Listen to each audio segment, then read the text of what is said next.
Hola, soy Rodrigo Espurua, CEO de Riviera Point. Riviera Point es una empresa de desarrollo inmobiliario en la Florida que por más de 10 años ha construido y financiado de manera exitosa proyectos comerciales, tanto edificios de oficina como hoteles. A través de nuestros sólidos proyectos le damos la oportunidad a inversionistas como tú de ser socios de prestigiosas marcas hoteleras y de obtener atractivos rendimientos de capital en inversiones tangibles que se vuelven realidad ante tus ojos. Nuestras alianzas con grandes corporaciones como Radisson, Wyndham, La Quinta, entre otras, te dan la seguridad y rentabilidad que estás buscando para tu capital. Únete a Riviera Point y forma parte del grupo de inversionistas que han multiplicado su patrimonio con el resultado de nuestros proyectos. Contáctanos, rivierapmo.com.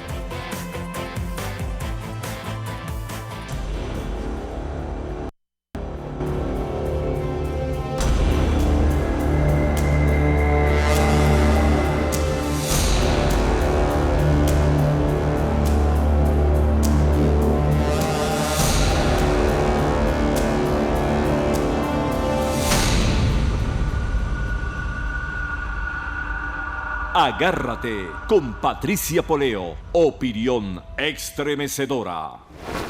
Buenas noches, bienvenidos a Agárrate. Hoy es el viernes 1 de febrero del año 2019. Le dedico este programa a nuestro compañero Roberto Betancourt, que está de cumpleaños el día de hoy, y mañana está de cumpleaños Caloyero Tramote, así que este programa es para los dos. Es el mes del amor también, pero vamos a comenzar con una noticia que como que no nos inspira tanto amor, y es la carta que le envió el secretario general de la ONU, Antonio Guterres, a el presidente encargado Juan Guaidó, en la que le dicen, ahí la tienen ustedes en pantalla, es la respuesta a la carta de Guaidó del 26 de enero del 2019, y le dice: es de vital importancia llevar a cabo las actividades que sean adecuadas para hacer frente al sufrimiento de la población.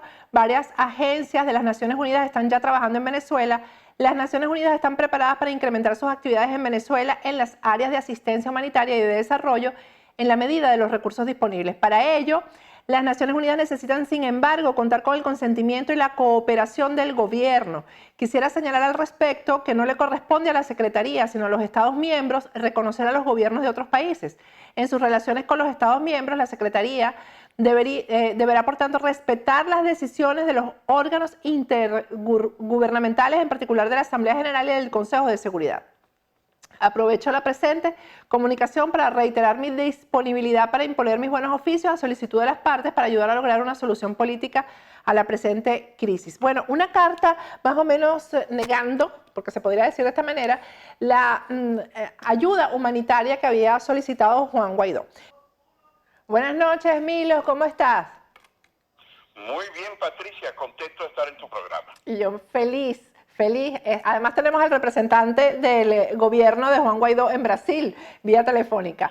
Milo, ¿qué significa esta carta en la que prácticamente el secretario general de la ONU no reconoce al gobierno de Guaidó? No es que no lo reconoce o no lo... Las Naciones Unidas tienen una dinámica muy distinta a lo que puede ser un organismo regional como la OEA o como la Unión Europea.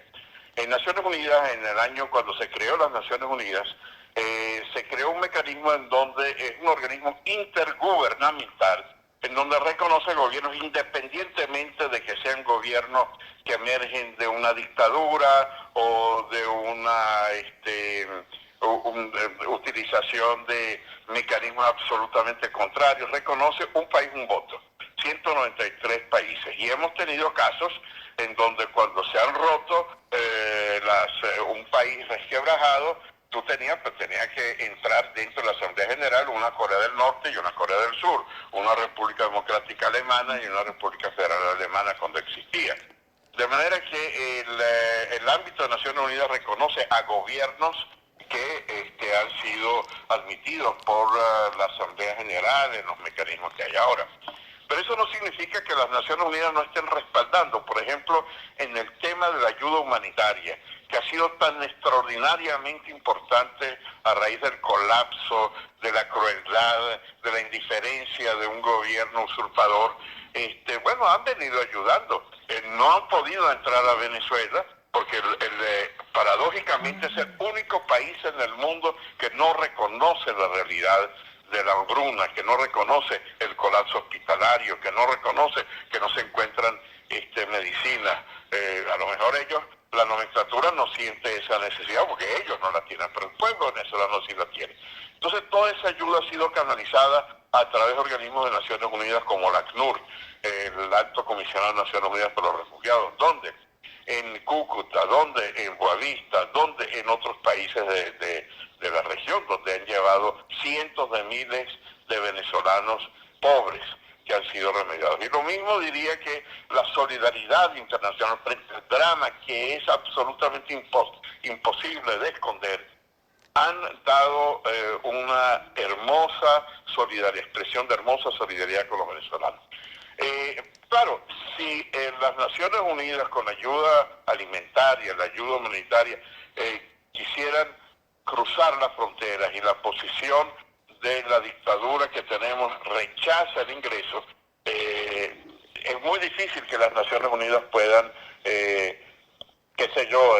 decir a los cascos azules que entren a la Machimberra y traigan la ayuda. Es decir, hay un ámbito en donde hay situaciones, comentaba recientemente que en el caso de una dictadura genocida como la de Bashar al-Assad, no ha impedido que la Cruz Roja llegue o que las Naciones Unidas lleguen a sectores dominados por sus enemigos de Bashar al-Assad, porque en definitiva es para darle soluciones a sus habitantes, sus ciudadanos, que son los sirios. Y lo mismo en las guerras en el África. Nunca ningún gobernante ha rechazado la ayuda humanitaria, la ayuda alimentaria, pero este gobierno sí. Entonces, ¿qué es lo que va a suceder con esa ayuda?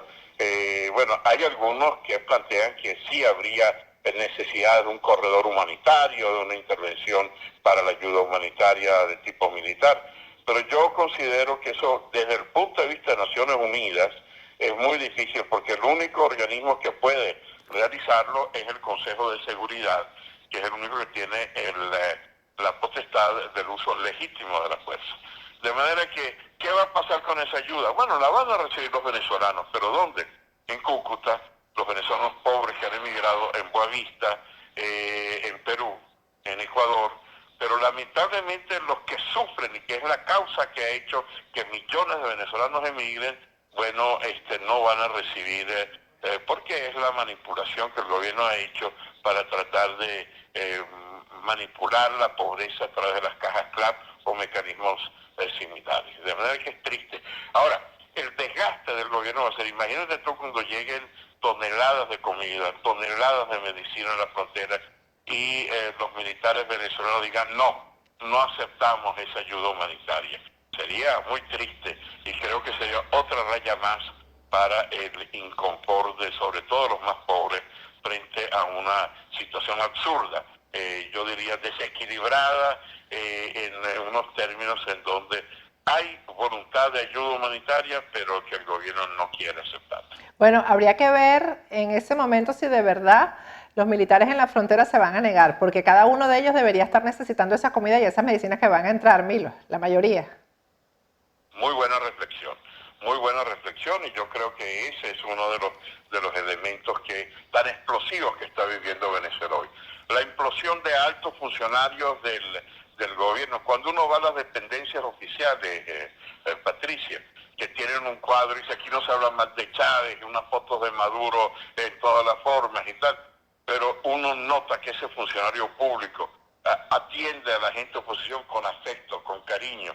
Y algunos te dicen ahí, claro, no lo dicen muy alto porque son los que marchan, que los obligan a marchar con camiseta roja, te dicen, caramba, embajador, ¿hasta cuándo esto? ¿Cuándo va a haber un cambio? Esos son funcionarios públicos que evidentemente si saben que no apoyan en las marchas, los destituyen, porque ese es el sentimiento de un gobierno absolutamente tiránico y que no acepta críticas. Entonces, bueno, eso que dices tú, ¿qué pasará cuando vengan camiones de comida, de medicina y los soldados están sufriendo? ¿Cómo reaccionarán? ¿Cómo reaccionarán otros funcionarios públicos en los hospitales, en los orfelinatos, en las casas de ancianos? ¿Estarán contentos con esa situación? No sé. En general, ¿cómo están las cosas, Milo? Ya empezó un rumor en Venezuela que el domingo viene una invasión, eso no es cierto, lo sabemos, pero si ponemos en contraste las actuaciones de Estados Unidos históricamente con casos similares al de Venezuela, porque igual el de Venezuela no hay ninguno. Y esta decisión de la ONU, Estados Unidos, y de hecho creo que fue el canciller ruso el sábado pasado en la reunión que hubo de la ONU, lo comentó, que Estados Unidos suele, cuando toma una decisión, suele pasarse por encima de la ONU o de lo que se debata diplomáticamente. Bueno, mira, comenzaría señalándote lo siguiente. Yo creo que este gobierno, dentro de su absoluta ignorancia, no se da cuenta del peligro en que ha entrado.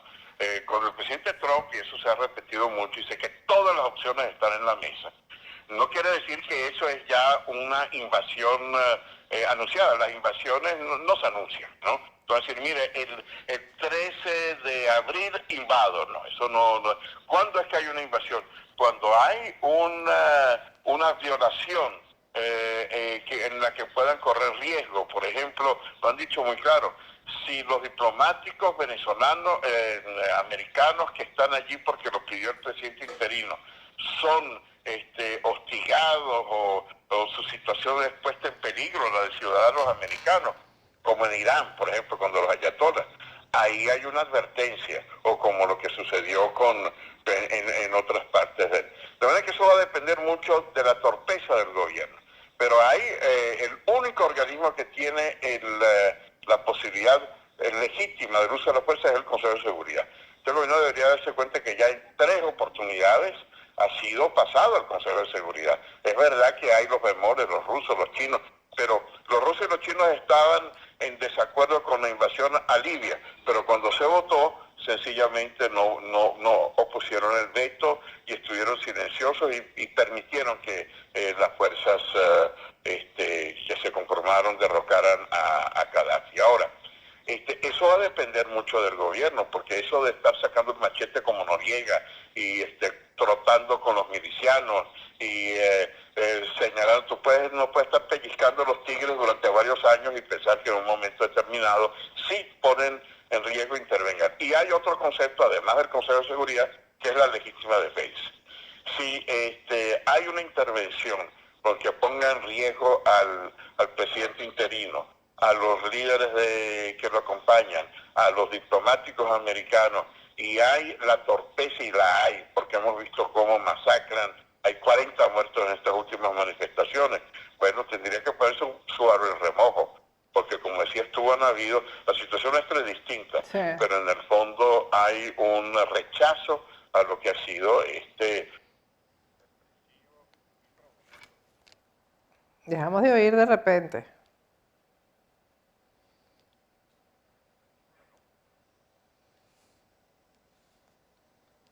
Se dejó de oír. Ahora sí, sé que se dejó de oír.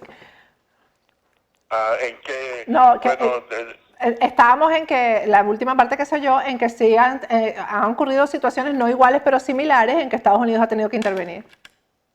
Así es. El concepto de legítima defensa, por ejemplo, si pones en riesgo a ciudadanos americanos, diplomáticos americanos, si pones en riesgo a ciudadanos, al presidente interino, ya nos han señalado, allí podría en un momento determinado, y dependiendo de la barbarie que este gobierno realice, hay otra forma de realizarlo, que es la legítima defensa. Claro, hay una serie de situaciones. Una, que haya un respaldo de la población, y sí lo hay. Otra, que hay un respaldo de instituciones, y sí lo hay.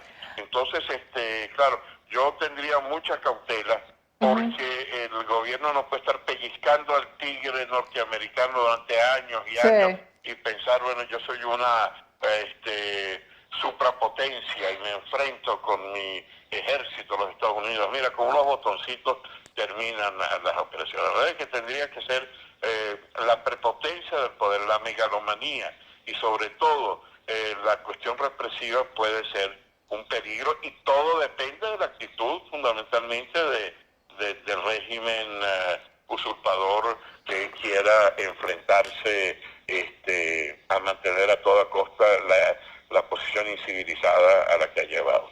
Milo, algo sobre lo que voy a hablar en el siguiente segmento. ¿Son 30 días suficientes para que Guaidó convoque unas elecciones, tal cual como están la situación y las circunstancias? Porque hay una presión de partidos de oposición para que dentro de 30 días ya se llame a elecciones generales. Sí, yo creo que dentro de los canales, yo creo que debería 30 días sería lo suficiente para por lo menos enmarcar un Consejo Nacional Electoral, que la Asamblea Nacional designe a un nuevo Tribunal Supremo de Justicia, que establezca los parámetros de cómo van a ser las elecciones, pero tener elecciones en 30 días es un suicidio, porque cómo se va a manejar la cuestión de la televisión, de los medios que no les dan papel, de la utilización de los colectivos, cómo prohibirlo, como se prohíbe en cualquier elección normal del mundo. Todo Pero eso además, lleva tiempo, ¿no? elecciones, Milo, discúlpame que te interrumpa, con presos políticos, con un exilio que no está registrado para votar de millones de personas. Así es, entonces tiene que ser previamente, lo que ya lo dijo muy claro el mismo secretario de Estado del Vaticano, cuando se retiró del Vaticano, porque esto es imposible. Libertad de los presos políticos, eliminar la Asamblea Nacional Constituyente, permitir la ayuda humanitaria, el regreso de lo que dices tú, no solamente de los presos, de candidatos como un Leopoldo López, candidatos como parlamentarios que están presos, la posibilidad de que retornen los exilados. Si no hay ningún sentido, sería como las elecciones fraudulentas que hemos visto que se han realizado. No es que eso, yo creo que no es viable una elección en 30 días, porque tienen que cumplirse todos los parámetros para permitir además que los candidatos vayan a las pantallas de televisión, que los periódicos vuelvan a circular, que la radio vuelva a tener libertad y que no se manipule las cadenas, que no se manipule la acción de los gobernadores. Se cayó la llamada. Se nos cayó la llamada. Ya estábamos llegando de todas maneras al final de la entrevista, que le agradecemos muchísimo a Milos Alcalay porque nos ha aclarado muchos puntos. Cuando suceden decisiones como esta a nivel internacional, pues suele haber una especie de frustración. Ya Milos Alcalay explicó cómo son las cosas y hemos visto a un país que es Estados Unidos, que es determinante en este tipo de conflictos, que tiene una determinación a llegar hasta el final, y el final para ellos es la salida del régimen y que haya un periodo de transición y unas elecciones libres. Libres es lo que explicó precisamente Milos Alcalay. Libres es que Leopoldo López esté inhabilitado políticamente, que los presos políticos estén en la calle, que Juan Carlos Caguaripano pueda salir de donde está preso inhumanamente y pueda emitir su opinión, que cada uno de los venezolanos que estamos afuera tengamos el derecho de votar y que se depure el registro que está definitivamente lleno de mentiras, lleno de personas que no existen, llenos de muertos votando. Así que eso no son 30 días y al regreso. En el siguiente segmento yo quiero hablarles algunos temas sobre los que tenemos que estar mosca. Ya regresamos.